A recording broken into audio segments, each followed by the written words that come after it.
Straight ahead on KVAL News at 11, the community is making efforts to be more eco-friendly when they travel. Who showed up for the Drive Less Challenge on KVAL News at 11?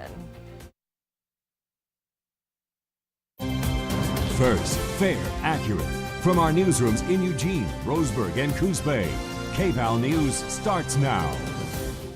Good evening and welcome to KVAL News at 11. I'm Kristen Goodwillie. Thank you for joining us. President Trump says he expects the newly reopened background check of Brett Kavanaugh will turn up nothing. Mr. Trump also said his administration isn't placing restrictions on the FBI's probe of his Supreme Court nominee. CBS's Mola Lenghi reports from the White House in tonight's continuing coverage. This can't become a fishing expedition like the Democrats would like to see it be. Press Secretary Sarah Sanders says the White House is not trying to limit the new background check on Supreme Court nominee Brett Kavanaugh. We're not micromanaging this process. This is it's a Senate process. It has been from the beginning. On Friday, Senate Republicans asked the FBI to look into stories of Christine Blasey Ford and Deborah Ramirez. Each has accused Kavanaugh of sexual misconduct in the early 1980s. President Trump has given the Bureau a week to do it. Some Democrats say that's plenty of time, provided there's no outside interference. As long as it is conducted in a professional manner and we give the FBI the ability to do their jobs instead of having it be micromanaged by the White House, we can at least get to the bottom of the evidence. But others believe the scope of the investigation is too narrow because it won't include any other women's claims. The only person who didn't want to have an FBI investigation, frankly, was Judge Kavanaugh. Ms. Ramirez will be interviewed by the FBI, and Mark Judge will be asked, did you ever witness Brett Kavanaugh drug or gang rape women? And I think that'll be the scope of it, and that should be the scope of it. On Monday, the Supreme Court will convene for the start of its fall term with only 8 of its 9 seats filled. Mola Lenghi, CBS News, the White House. The Senate isn't waiting for the FBI report on Kavanaugh. It's scheduled to begin debating his nomination on Monday afternoon. Kavanaugh has categorically denied all of the allegations against him.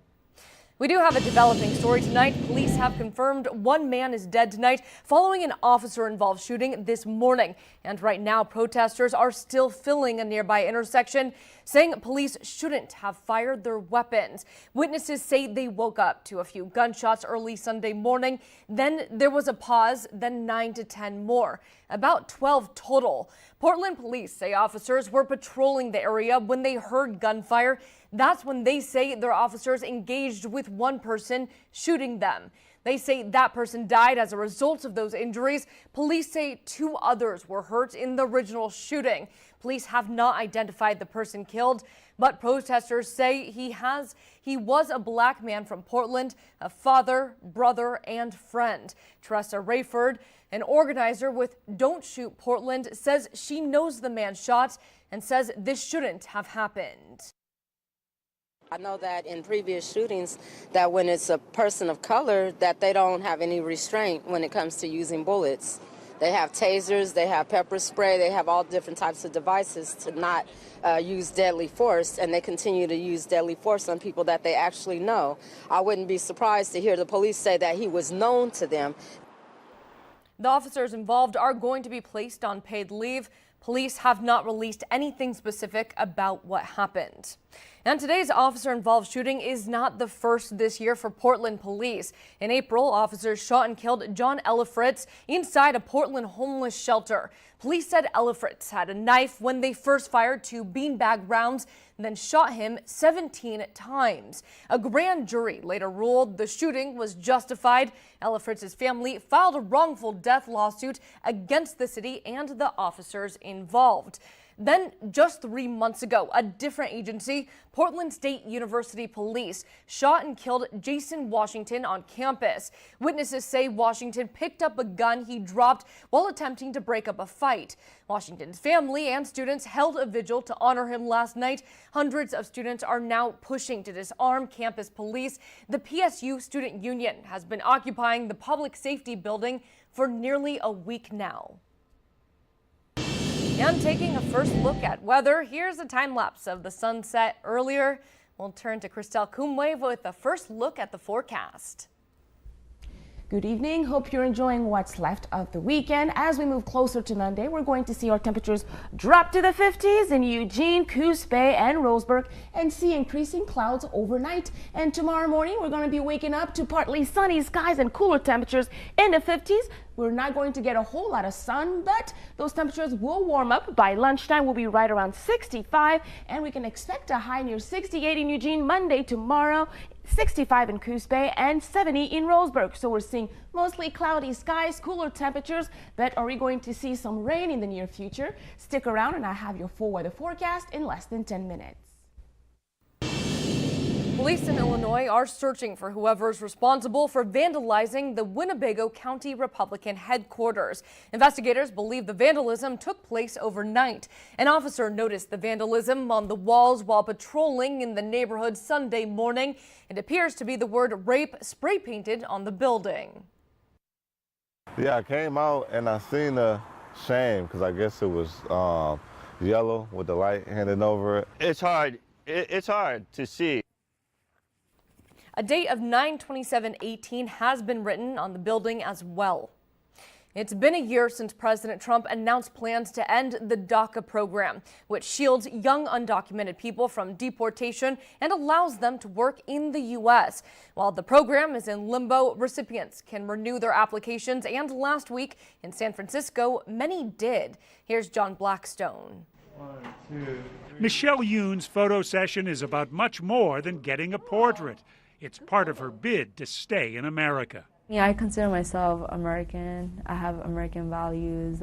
But to remain here, she's getting help to renew her application, photo and all, for DACA, the Deferred Action for Childhood Arrivals program initiated by President Obama in 2012, but threatened with closure by President Trump. I will say this year has been like up and down, like just thinking like, okay, is DACA going to stay or not? I'm not sure. So far, Trump administration efforts to end DACA have been held up in the courts, but uncertainty makes application renewals urgent for many of the 700,000 young people who have benefited from DACA. Before DACA, I didn't even know what I was going to do after I graduated. I was just like, okay, I have my degree, but I can't use it because I don't have a work permit. At a San Francisco law office, 36 attorneys from 8 different firms donated time to help DACA recipients renew their applications. Ashley Nawani of Legal Services for Children helped organize this free legal clinic. You are submitting a lot of very important information to the federal government, and if you are an undocumented person in this country, that is taking a huge leap of faith. You can sort of see the anxiety that it can bring, and that's something I can relate to and sort of comfort them about. A volunteer at the clinic, Ashish Sudhakran, is a legal immigrant working for the law firm O'Melveny & Myers. I wanted to come here to become a lawyer because it was sort of the place where you can come to sort of see your dream through. Michelle Yoon, who arrived here at the age of 10 with her parents and went on to graduate from UCLA, hopes her DACA renewal will keep her dream alive. John Blackstone, CBS News, San Francisco. After today, dogs and cats can once again fly in United Airlines cargo holds to high-temperature destinations, including Las Vegas. They changed their pet policy starting in July to keep pets from overheating.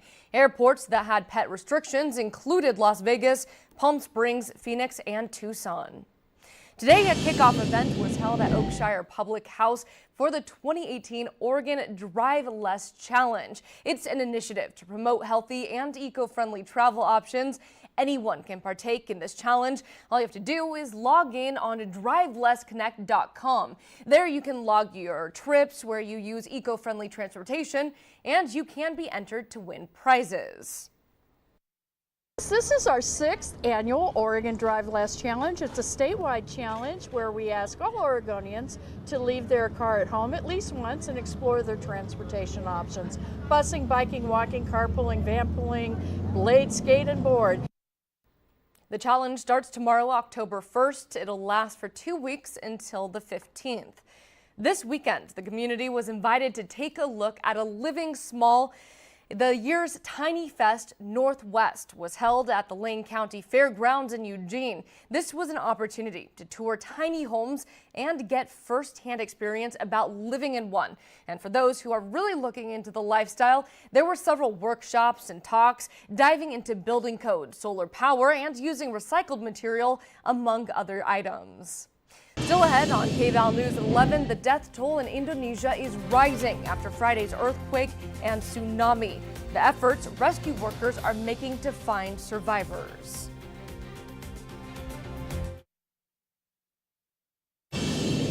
Covering the world, NAFTA renegotiations have finally ended. Canada signed on to an agreement with the U.S. and Mexico late Sunday. The deal allows greater U.S. access to Canada's dairy market and addresses Canadian concerns about the threat of U.S. auto tariffs. The agreement is expected to be submitted to Congress Monday. Then a 60-day review period begins before President Donald Trump can sign it. During that time, Congress can also suggest changes and must approve any final trade deal. The administration hopes Trump will sign the deal before Mexican President Enrique Peña Nieto leaves office December 1st. The death toll in Indonesia from Friday's earthquake and tsunami doubled on Sunday to more than 830. The earthquake unleashed waves that swept up or destroyed everything in their path. Workers dug a mass grave this weekend in the city of Palu. Rebecca Henschke of BBC News is there.